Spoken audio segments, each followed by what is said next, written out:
Did you know one of the most vile and irredeemable curse spirits from Jujutsu Kaisen, Mahito, is literally just Genthru from Greed Island, but made to look less NPC-ish?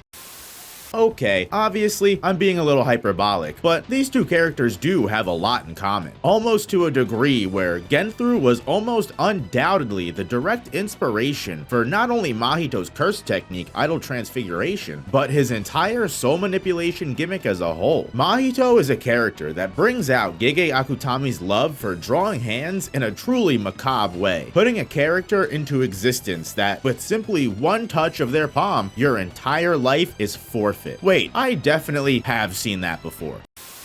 When we're first introduced to Genthru, he comes off as a polite and well-meaning background character who is a part of an alliance of players that want to work together to finish the main mission of the game and distribute the potential wealth for completing it amongst everyone involved. This facade Genthru puts on couldn't be the furthest from the truth though. Much like Mahito, Genthru is a cold and masochistic murderer who isn't afraid to subject hundreds of people to death almighty simply for his own goals, because Genthru wants to keep all that reward money for himself and his buddies. Working undercover in the Alliance group for 5 years, building long-lasting relationships and creating strong foundations of trust, all in service of placing himself in the perfect position of control to not only get what he wants, but sadistically torture and break all of these people Genthru's affiliated himself with. The similarities go further than personality, I'm afraid, as evil deeds go undone without power to pursue those dreams.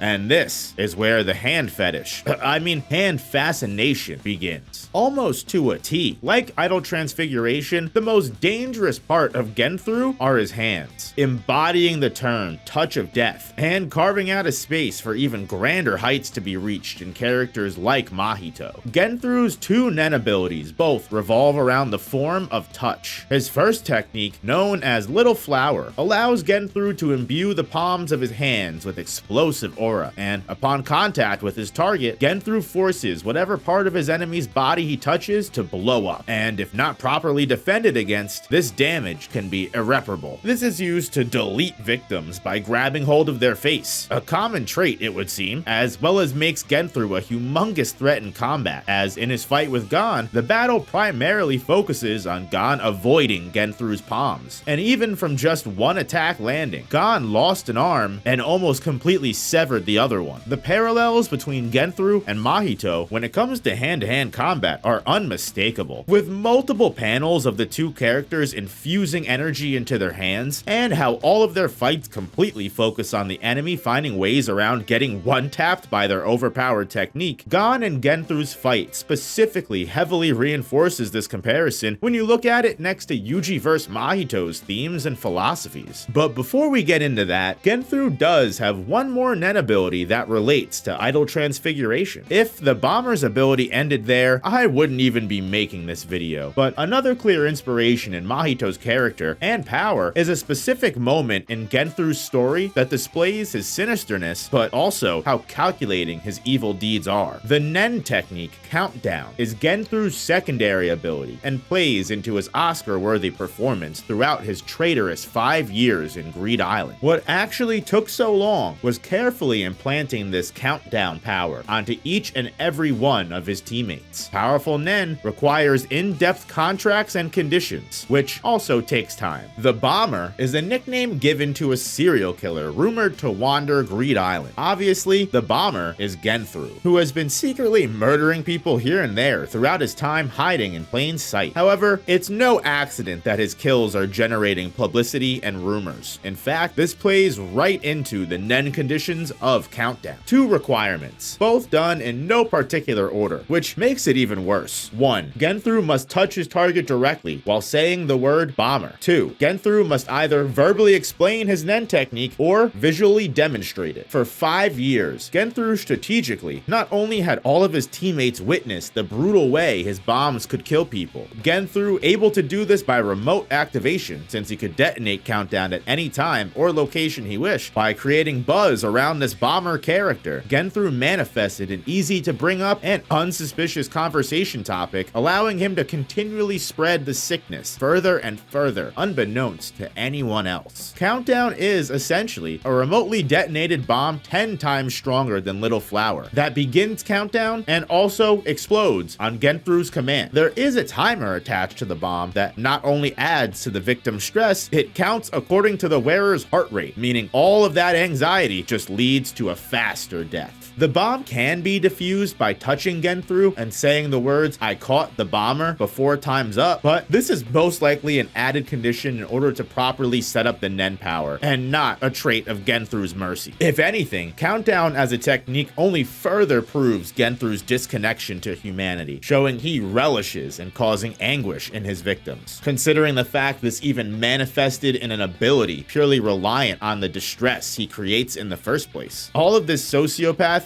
culminates in the grand finale of Greed Island, pitting Genthru up against Gon, Hunter x Hunter's protagonist. And right away, the mirror between Gon and Yuji is obvious from the pure reliance on nothing but fisticuffs to their constant use of the term Osu. Besides the obvious discussion we've already had in regards to any fight with Genthru involving the same method as a Mahito fight, i.e. stay away from the hands, almost strikingly similar to the dynamic between Yuji and Mahito, the final battle between these two revolves entirely around Gon's unbreakable spirit. No matter how many times Genthru knocks Gon down, he gets back up and makes that same stance. At the beginning, Genthru doesn't even think Gon is worthy of using Little Flower on, but eventually, Gon begins to psych Genthru out by not giving up, and despite Genthru doing his best to give the literal 13-year-old kid any way out of dying an early death, as things begin to heat up and Genthru resorts to using his Nen ability, Gon continues to best Genthru every step of the way, eventually pissing Genthru off to the point he reverts to his psychopathic tendencies, trying Gon as an adult and telling him now he's not gonna just kill Gon, Genthru's gonna blow up his limbs one by one until there's nothing left. If you're still in denial on the whole Mahito inspiration thing, what more do you need? I mean, come on. Anyway, the most interesting thing is how the theme of this fight shifts from a physical one to a spiritual one, not as literally in Jujutsu Kaisen, what with Mahito requiring soul damage to get hurt and everything, but more with how Mahito wants to kill Yuji emotionally before actually committing the physical murder, spending so much time attacking Yuji's vulnerabilities or trying to hurt the people closest to him. Mahito hates that Yuji's so resilient, so it's almost a challenge to utterly break him, something he almost accomplishes. Similarly, in the Genthru and Gon fight, when Genthru realizes no matter what he does to Gon, the young hunter refuses to lose, Genthru refocuses his perspective on the battle, noting that instead of defeating Gon physically, Genthru needs to break his spirit, figuratively and literally, or the battle will never end. It's a cute nod to Gon's tenacity and makes for great thematic depth for this climactic battle of the Greed Island arc, but it proves to me how taking something like Genthru and the Bomber Nen ability tied together with just all that deviousness and vile inhuman nature can be used as a blueprint to improve upon and add so many layers and colors. It really does just make something so beautiful. And that's what I mean when I say these guys are the same character. Obviously there's a lot of core differences. Mahito is much more tied to Yuji, Idle Transfiguration is leagues more advanced and versatile, Mahito can shapeshift, convert other people into giant babies and swords, and is essentially just impossible to defeat in a real fight unless you hurt him at the soul level. And while Genthru, although not nearly as complex as Mahito, nor is Little Flower or Countdown able to amass the same feelings of body horror or mass depression in main character deaths, with the foundation of a great character and power right here in front of us, knowing Gege, the relation can't be too far from the truth. At the end of the day, Mahito and Genthru are very different. Genthru cares about his homies, and at the end of the arc is willing to give up his victory of the game in order to heal his friends from death. Mahito, on the other hand, is, well, Mahito. No